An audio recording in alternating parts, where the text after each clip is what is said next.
Unaweza ukaenda Toyota Harrier kwa siku moja tu ambao utaamua kutumia shilingi 500 yako vizuri. Nimeupokea kwa furaha kubwa zaidi. Seven Fruit ndio mchezo wangu mama naupenda kucheza sana. pmb.co.tz ili uweze kuingia kwenye kinyang'anyiro na kwenye familia. Huyo ni kocha wa Africans, yuko hapa sambamba kabisa na mwalimu wa kikosi cha Tanzania Prisons. Ni machache tu, imekuwa ni utaratibu wa kawaida kwa upande wa walimu kuweza kufanya mazungumzo yao, kusalimiana ama kujuliana hali kabla ya mchezo husika. Ni kocha Hamdi Millard akiwa sambamba kabisa na mwalimu wa Tanzania Prisons.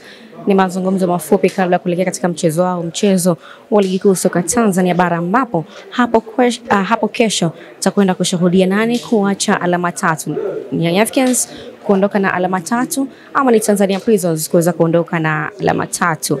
Kwa upande wa Young Africans amesalia michezo miwili, na maana akicheza huu imebaki michezo miwili tu kuweza kutamatisha ligi kuu ya NBC. Kumbuka kwamba timu hizi mbili zinapokutana haijawahi kuwa mechi nyepesi, haijawahi kuwa mchezo rahisi.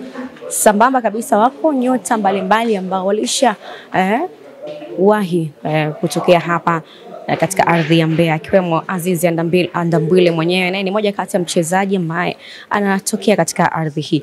Lakini kwa hapo kesho tumesikia Tanzania Prisons wakisema kwamba kwa upande wao kama timu kesho utakuwa ni sherehe, yani football ya sherehe kwa upande wao. Sijajua nini ambacho watakwenda kukionyesha ama kukifanya ndani ya pitch, lakini kwa upande wa Africans tumewasikia vyema kabisa hapo. Utakwenda kuwa ni mchezo mgumu kwa upande wao, hawajui kama itakuwa ni sherehe ama sio sherehe.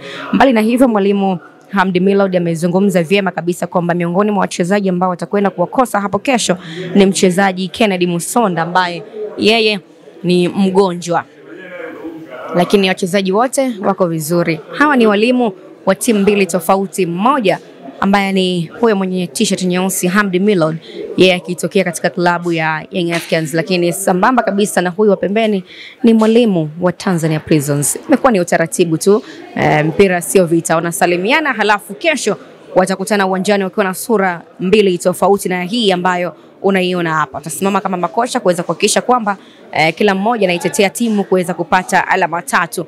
Mboka msimu unamalizika, Young Africans anataka kuendelea kushikilia msimamo wake wa kuongeza ligi kuu ya NBC, na hivi ndivyo ambavyo wanatamatisha mazungumzo yao.